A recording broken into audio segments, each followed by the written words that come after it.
Hey guys, welcome back to The Readers. I hope you are having an amazing day. Let's get right into the stories. The first one is an entitled People's Story. My story begins about 3 years ago when I purchased a 40-acre horse ranch that had been my dream for as long as I could remember. It wasn't fancy by any means, but it had everything I needed. A modest farmhouse, 2 well-maintained barns, fenced pastures, and the most beautiful view of the mountains you could imagine. I'd spent years saving up for this place, and when I finally signed those papers, I felt like I'd won the lottery. The ranch is located about 20 minutes outside of town, with only a few scattered properties nearby. Most of my neighbors are other small ranchers or farmers who keep to themselves. That is, except for the fancy gated community that was built about half a mile down the road a year after I moved in. Whispering Pines Estates, they called it, with their cookie-cutter McMansions and perfectly manicured lawns. I didn't pay much attention to them at first, live and let live, right?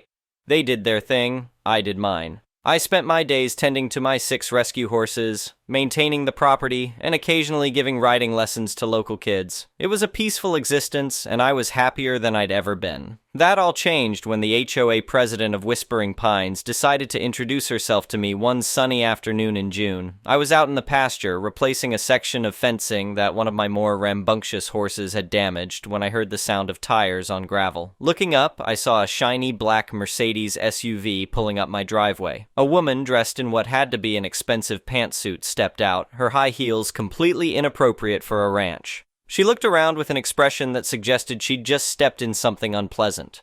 "Hello?" I called out, setting down my tools and walking toward her. "Can I help you?"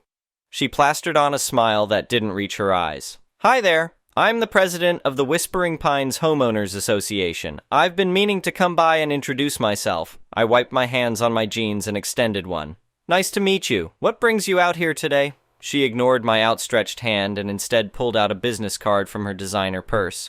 "Well, I've been driving by your property for months now, and I just had to tell you what a charming place you have here. So rustic and authentic." "Thanks," I said, taking the card and giving it a quick glance. Her name was printed in elegant script, followed by President Whispering Pines Homeowners Association and several contact numbers. "I've been thinking," she continued, her eyes scanning my property with an intensity that made me uncomfortable. "Our community has several events throughout the year, garden parties, fundraisers, that sort of thing, and your ranch would be the perfect venue for our summer gala. It's a charity event, you know, for the children." I blinked, caught off guard. "I'm not sure I understand. You want to host an event here? On my property?" She nodded enthusiastically. "Exactly. It would be wonderful publicity for you. Our residents are very influential people. Doctors, lawyers, executives. They could really help put your little operation on the map." I frowned. "I appreciate the offer, but I don't rent out my ranch for events. This is my home, not a venue." Her smile faltered just slightly. "Oh, we'd compensate you, of course. Say, $500 for the evening, and we'd handle all the setup and cleanup."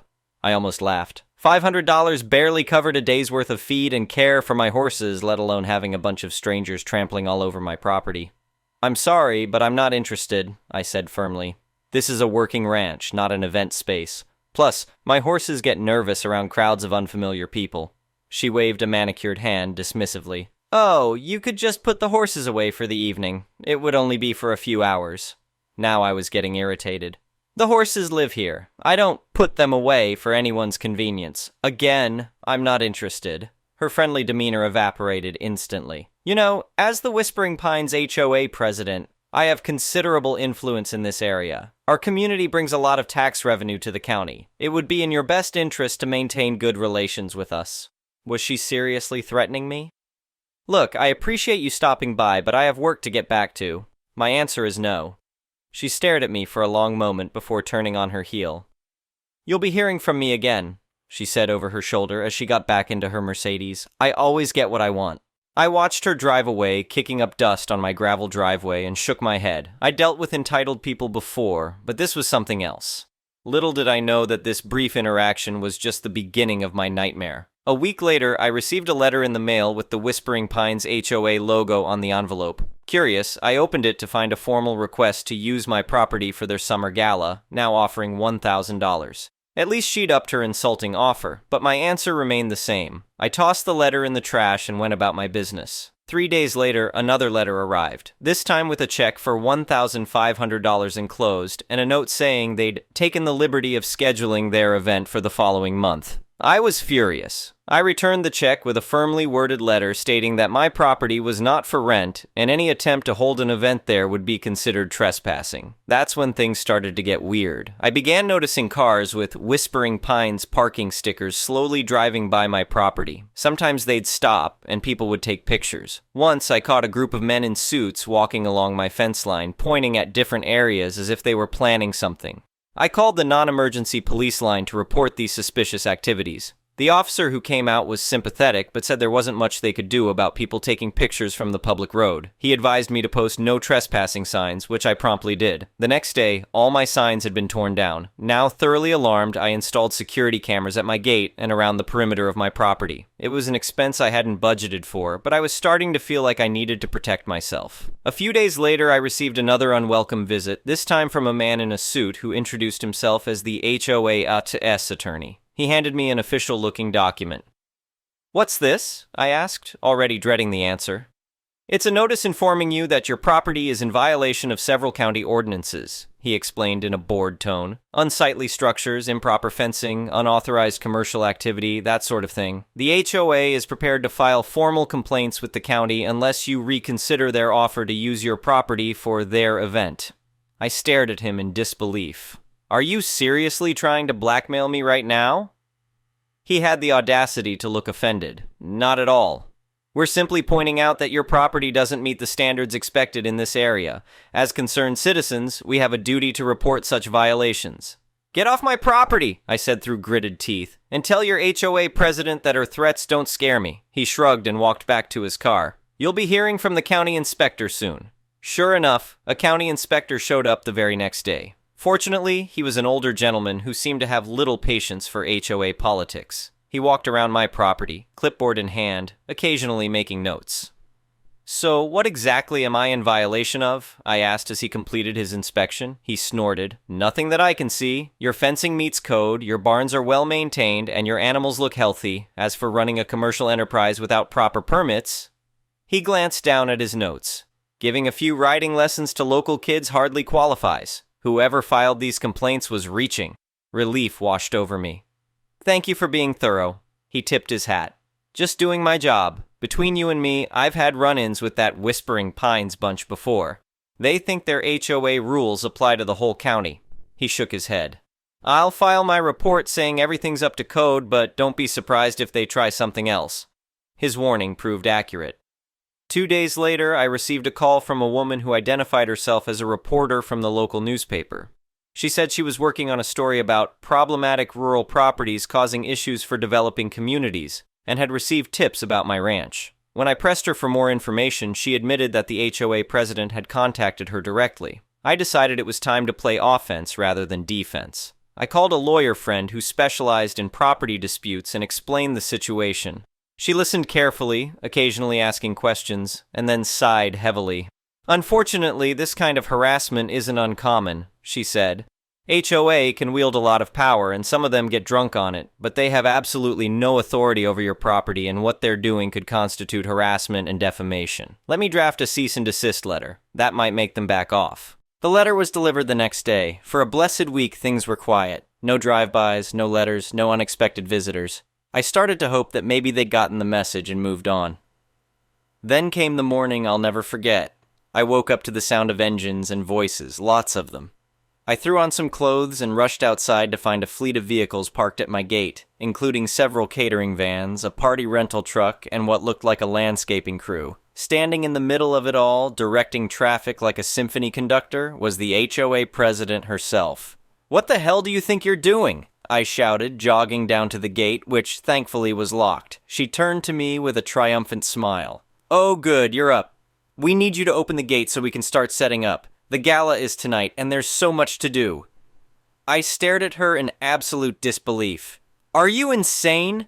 I've told you repeatedly that you cannot hold your event here. You need to leave immediately." "Don't be difficult," she snapped. "We've already sent out invitations with this address. Over 100 people are coming, including the mayor and several county commissioners. You don't want to embarrass yourself by making a scene." My blood was boiling now. "I'm calling the police. You have 5 minutes to get these people off my property line or you'll all be charged with trespassing." She laughed. "Go ahead and call." Do you really think they'll side with you over the most influential people in this county? I pulled out my phone and dialed 911, staring her down the whole time. I reported that I had multiple trespassers attempting to access my property without permission and requested immediate assistance. While waiting for the police to arrive, I documented everything with my phone's camera. The vehicles, the people, the catering equipment. The HOA president kept trying to convince the workers to force their way onto my property, but thankfully most of them seemed uncomfortable with the situation and stayed put. 20 minutes later, 2 police cars pulled up. I recognized one of the officers as the same one who had come out when I reported the suspicious drive-bys. He took one look at the situation and shook his head. "Ma'am," he addressed the HOA president, "this is private property. The owner has not given you permission to be here." She thrust a document at him. "We have a contract. He agreed to let us use the property." I stepped forward. "That's a lie. I never signed anything."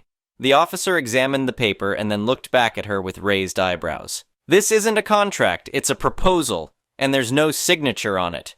"Well, he verbally agreed," she insisted. "No, I did not," I countered.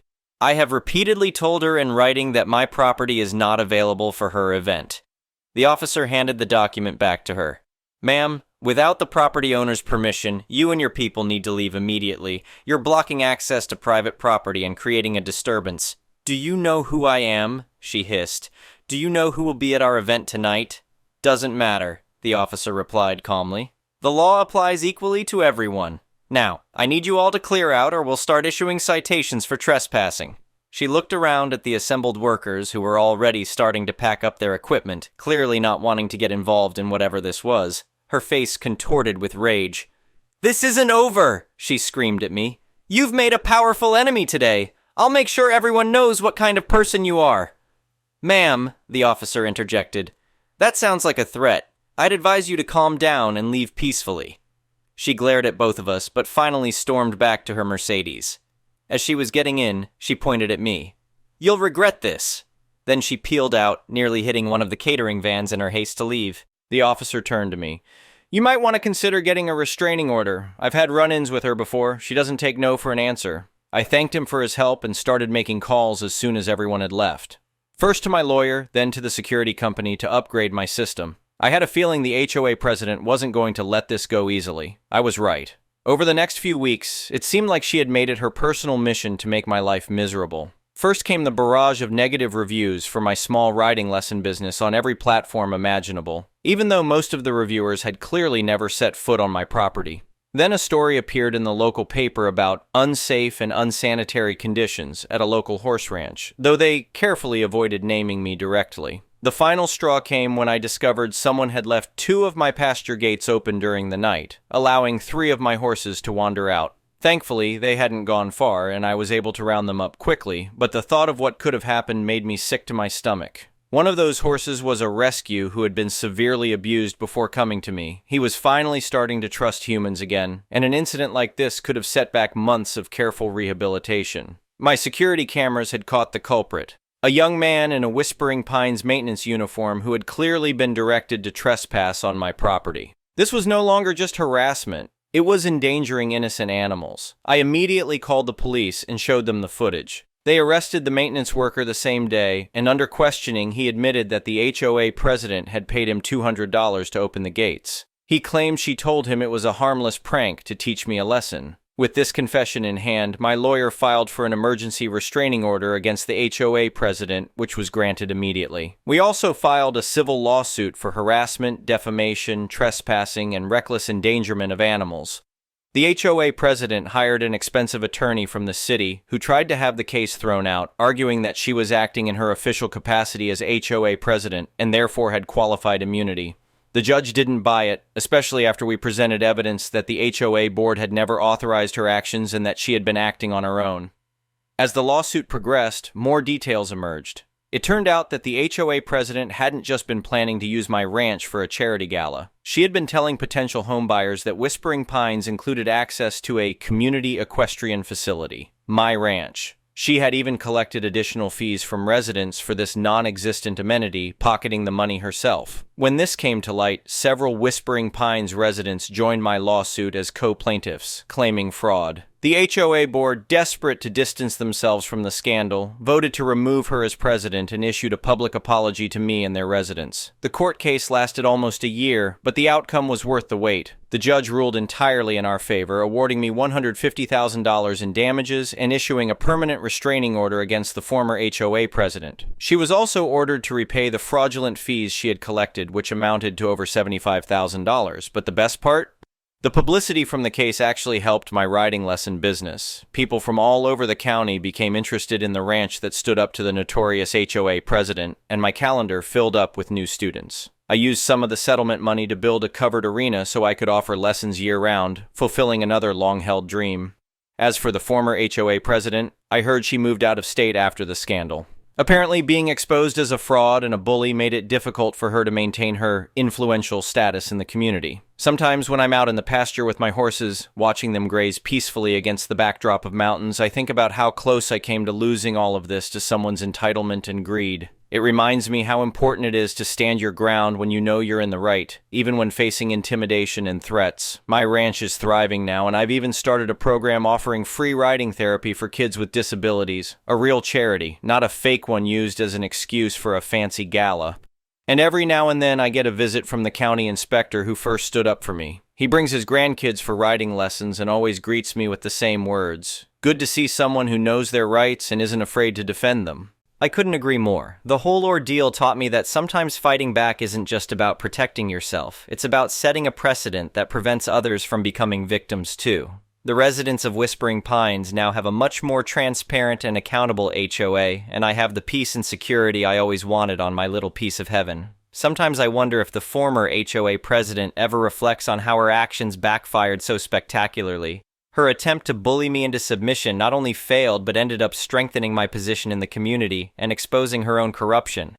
I guess the moral of the story is, don't mess with someone's dream, especially when they've worked their whole life to achieve it, and definitely don't mess with someone's horses, that's just asking for trouble. Update 2 years later. You won't believe what happened next. It's been just over 2 years since I won my lawsuit against the nightmare HOA president, and I thought you all might appreciate an update on how things have turned out. So much has happened that I hardly know where to begin. First off, remember that covered arena I mentioned building with some of the settlement money? Well, it's now the centerpiece of what has become a thriving equestrian therapy center. What started as a small program offering free riding lessons to kids with disabilities has grown into a full-fledged nonprofit organization.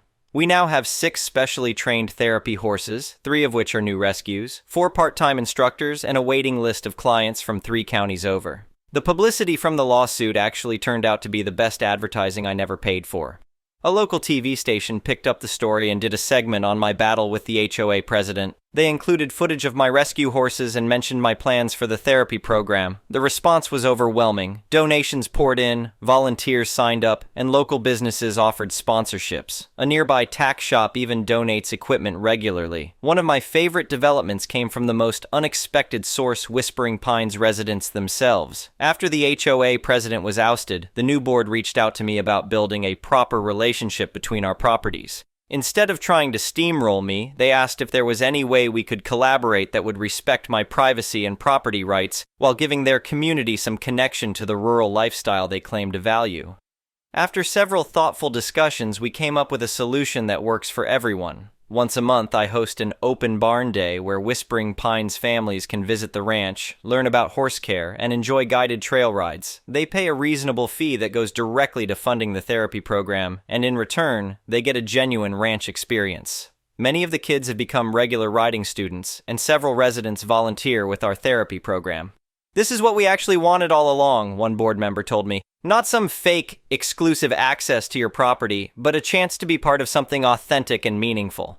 I'm sorry it took that awful situation for us to find the right approach. The county inspector who supported me early on, his granddaughter with autism has become one of our star riders. Watching her confidence grow as she's learned to communicate with her therapy horse has been one of the most rewarding experiences of my life. You know, he told me recently, I've been an inspector for over 30 years, and I've seen all kinds of property disputes. Most end with bitterness on both sides. But what you've created here after all that ugliness, well, it's something special. As for the former HOA president, there's been some karmic justice there too. Remember how I mentioned she moved out of state? Well, about 6 months ago, I received an interesting email from a lawyer in Colorado. Apparently, our litigious friend had moved there and attempted to pull similar stunts with a small family farm next to her new community. When they resisted, she began the same campaign of harassment and intimidation. But this time, her reputation preceded her. The Colorado lawyer had found articles about our case while researching hers and reached out to me for information. I was happy to provide copies of all my documentation, and my lawyer sent over the complete case file. "You saved us months of headaches," the Colorado lawyer wrote in a follow-up email. "With your case as precedent, we shut her down before she could really get started. The judge took one look at her history and granted our restraining order immediately. I later heard through the grapevine that she was forced to pay their legal fees and was banned from serving on any HOA board in the county. Sometimes the universe does balance things out." On a personal note, my little operation, as she so condescendingly called it, has expanded in ways I never imagined. I've added another 15 acres to the property, built a second barn, and hired 2 full-time ranch hands to help with the increased workload. The riding lesson business has tripled, and I've even started a small breeding program focusing on horses with the right temperament for therapy work.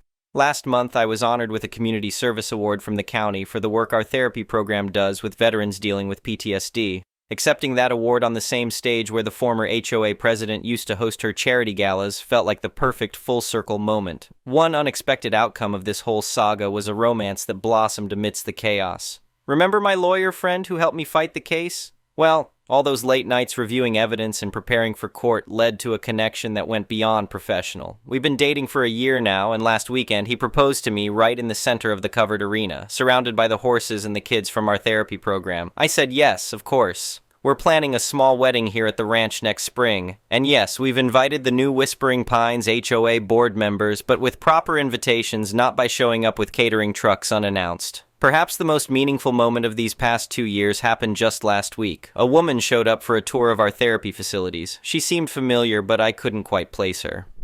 As we walked through the barn, she kept her head down and spoke very little. Finally, as we reached the covered arena and watched the therapy session in progress, she turned to me with tears in her eyes. "My son has autism," she said quietly. "His doctors say equine therapy could help him, but we've been on waiting lists for months. Then I heard about your program." That's when I recognized her. She had been on the HOA board under the former president. She had been one of the people taking pictures of my property during those intimidating drive-bys. I felt a moment of hesitation, but it passed quickly. The woman before me wasn't the entitled board member following orders anymore. She was just a mother looking for help for her child. "We happen to have an opening in our Tuesday afternoon session," I told her. "Why don't you bring him next week, and we'll see if it's a good fit?" Her relief was palpable. "Thank you," she whispered. "And I'm sorry for everything before. I should have stood up to her, but I was afraid of becoming her next target." I nodded, understanding completely. "That's in the past. This place is about healing now for everyone who needs it." As she left, I stood in the center of the arena, watching my students on their horses. Some were children who might never have had this opportunity if I had given in to intimidation. Some were veterans finding peace after trauma. Some were Whispering Pines residents who had become part of our ranch family instead of entitled outsiders trying to claim ownership. If you had told me 3 years ago that a nasty property dispute would lead to all of this, I would never have believed it. Sometimes the worst experiences lead to the best outcomes if you're stubborn enough to stand your ground and open-minded enough to see new possibilities among the ruins of old conflicts. So that's my update. The ranch is thriving, the community is healing, and even some of the people who once viewed my property as something to be taken have become its biggest supporters. As for me, I wake up every morning grateful for this life I fought so hard to protect. It wasn't just about property rights or standing up to a bully. It was about preserving a place where good things could happen, and they have, every single day. P.S. The horses are all doing great, especially the rescue who got out when the gates were left open. He's now our star therapy horse with a special talent for working with the most anxious children. Turns out he just needed to feel safe and valued, something I think we can all relate to. The next one is a pro-revenge story. This happened last night. I am now in a good enough spot to actually post this. I'm not quite sure if it qualifies as pro, but it definitely isn't petty. I am a professional driver. As such, on the roads in the US, there are different truck stops throughout the country that has a pay-to-park system, usually about 10 to 20% of the lot marked off as reserved, with each space running from $15 to $25. The truck stop where this took place had parking for $17, which is relatively cheap for a guaranteed spot. The spots are reserved for 24 hours, starting at 4 p.m. local time, and extending to 3 p.m. the following afternoon. I knew that I would have a late-night delivery, so I came to the truck stop around 3:30 and paid for a reserve spot. I told the manager on duty that I had a delivery up the road that night and would be back once delivery was completed, but should still be able to clear out the spot by the next afternoon, today. She told me that this was okay, and she would mark the spot as sold when I left. That way, if someone else comes in trying to reserve that spot, she could consult her notes and deny the sale.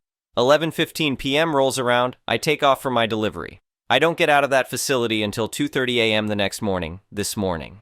So, I groggily drive back to the truck stop to reclaim my paid-for spot, only to find that the reserved parking spaces are all full. I call the manager on duty and after giving her my info, inform her that all the spots are full and that someone has parked in a spot and hasn't paid for it. She sends her other employee out to start checking trucks. The culprit was from a company that is known for their bright orange trailers, and he was a company driver. The other employee starts banging on his door to inform him that he is parked illegally and he has to move. Meanwhile, I can see the commotion from my mirror, with my vantage point in the fuel island, where I had been instructed to temporarily park. The driver answers the door with a bottle of Heineken in one hand and some sort of smoking implement in another. I know what it is, but for the sake of the mods, I'm not going to say it.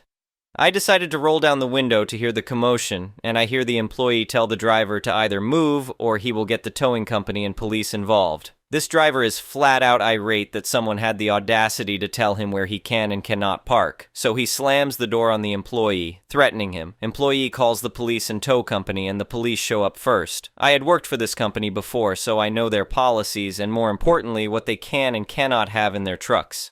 Alcoholic beverages are not allowed in the cab. Anything that isn't a cigarette or a cigar and a lighter, also not allowed. The coup de grace, a pew-pew of any kind, absolutely not allowed, and especially not allowed loaded. This driver had all that, and some other not-so-legal substances in his cab, so he was hauled away in cuffs. His truck was hauled away on a wrecker. I made a call after the commotion died down to the company safety director and informed them that their rig will be in an impound lot and their driver is going to jail over the not-so-legal stuff he had in his truck. She thanked me and said that he will definitely lose his job, especially over the alcohol and the other not-so-legal stuff. I guess he played the screw around and find out card, and it bit him in his career. Thank you for watching. I would really appreciate it if you could like the video and subscribe to our channel if you haven't already. We'll see you again tomorrow.